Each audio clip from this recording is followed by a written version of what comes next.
வணக்கம். ராமநாதபுரம் தொகுதியில் பெரும்பாலான வாக்குச்சாவடிகளில் வாக்காளர்கள் இரண்டாவது வாக்குப்பெட்டியை நோக்கித்தான் சென்றார்கள். எனவே ஓபிஎஸ்க்கு அதிக வாக்குகள் சென்றிருக்கக்கூடும் என மூத்த பத்திரிகையாளர் துரை கருணா கூறியுள்ளார்.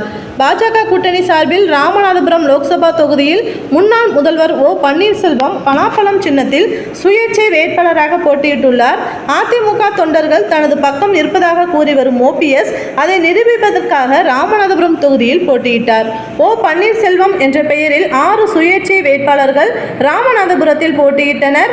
முன்னாள் முதல்வர் ஓபிஎஸ்ஐ தோற்கடிக்க வேண்டும் என்பதற்காகவே அதிமுக தரப்பு அதே பெயரில் பலரை களமிறக்க உள்ளதாக கூறப்படுகிறது.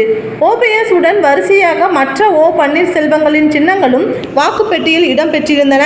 இந்த நிலையில் தேர்தல் முடிந்த பிறகும் ராமநாதபுரம் தொகுதியை விட்டு அகலாமல் ஓபிஎஸ் அங்கேயே இருந்து வருகிறார்.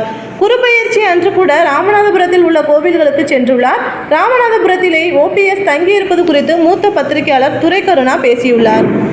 நமது ஒன் இந்தியா தமிழுக்கு பிரத்யேக பேட்டி அளித்துள்ள மூத்த பத்திரிகையாளர் துரை கருணா கூறுகையில், ராமநாதபுரம் தொகுதியில் ஓபிஎஸ் வெற்றி உறுதி என அவரது ஆதரவாளர்கள் நம்பிக்கையுடன் உள்ளனர்.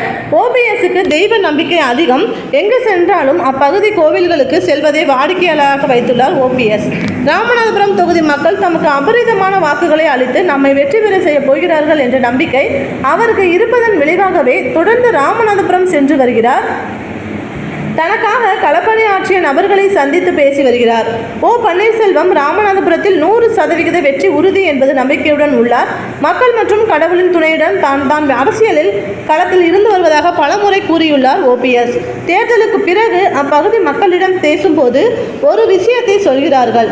முக்குளத்தோர் சமூகத்தை சேர்ந்த பிரதிநிதியாகவே ஓபிஎஸ்ஐ பார்க்கிறார்கள். தேவர் சமூகத்தின் அடையாளமான ஓபிஎஸ்ஐ பார்க்கிறோம்.